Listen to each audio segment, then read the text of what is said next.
Hi, boys and girls. We're going to start reading books about homes. And so, since we've been reading about Eric Carle, I figured I would start with one by him. This is called A House for Hermit Crab. Time to move, said Hermit Crab one day in January. I've grown too big for this little shell. He had felt safe and snug in his shell, but now it was too snug. Hermit Crab stepped out of the shell and onto the ocean floor. But it was frightening out in the open sea without a shell to hide in. What if a big fish comes along and attacks me, he thought. I must find a new home soon. Early in February, Hermit Crab found just the house he was looking for. It was a big shell. He moved right in, wriggling and waggling about inside to see how it felt. It felt just right.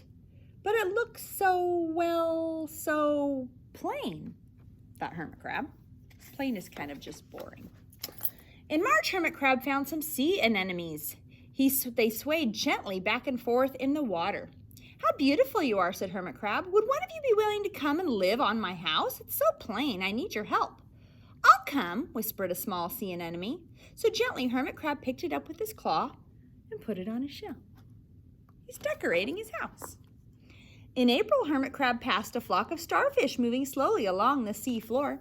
How handsome you are, said Hermit Crab. Would one of you be willing to decorate my house? I would, said a little sea star. Carefully, Hermit Crab picked it up with his claw and put it on his house.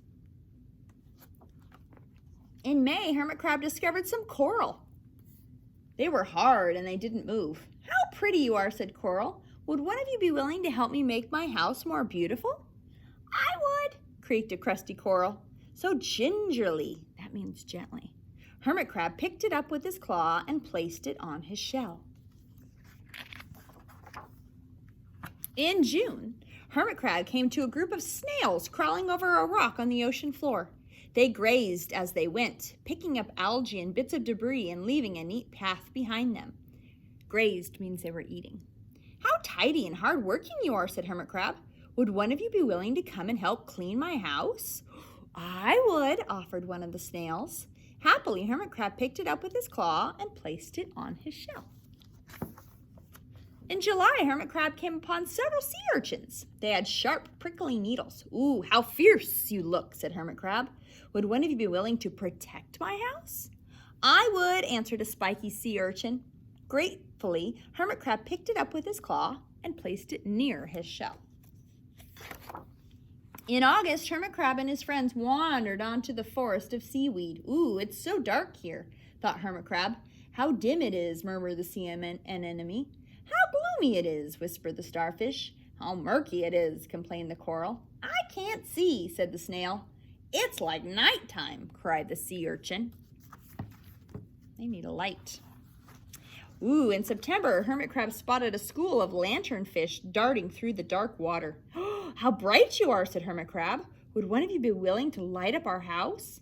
I would, replied one lanternfish, and it swam over near the shell. Sorry, I was holding it too low.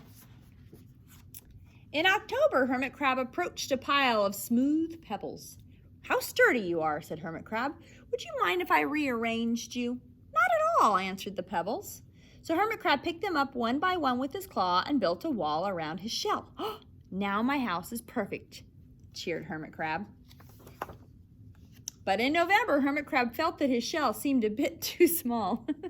Little by little over the year, Hermit Crab had grown. So he would have to find another bigger home.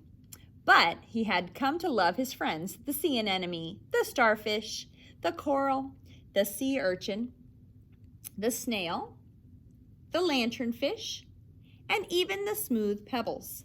They've been so good to me, thought Hermit Crab. They're like a family. How can I ever leave them? That's a dilemma. In December, a smaller hermit crab passed by. I have outgrown my shell, he said. Would you know of a place for me? I have outgrown my house too, said Hermit Crab. I must move on. You're welcome to live here, but you must promise to be good to my friends. Oh, I promise, said the little crab. He got to give his house to a new little crab. That's awesome. The following January, Hermit Crab stepped out and the little crab moved in. Couldn't stay in that little shell forever, said Hermit Crab as he waved goodbye. The ocean floor looked wider than he had remembered, but Hermit Crab wasn't afraid. Soon he spied the perfect house, a big empty shell. It looked, well, a little plain. But, sponges, he thought, barnacles, clownfish, sand dollars, electric eels. There are so many possibilities. I can't wait to get started. He's excited to build his new house, isn't he? I hope you enjoyed A House for Hermit Crab. Remember, a house is what you make it.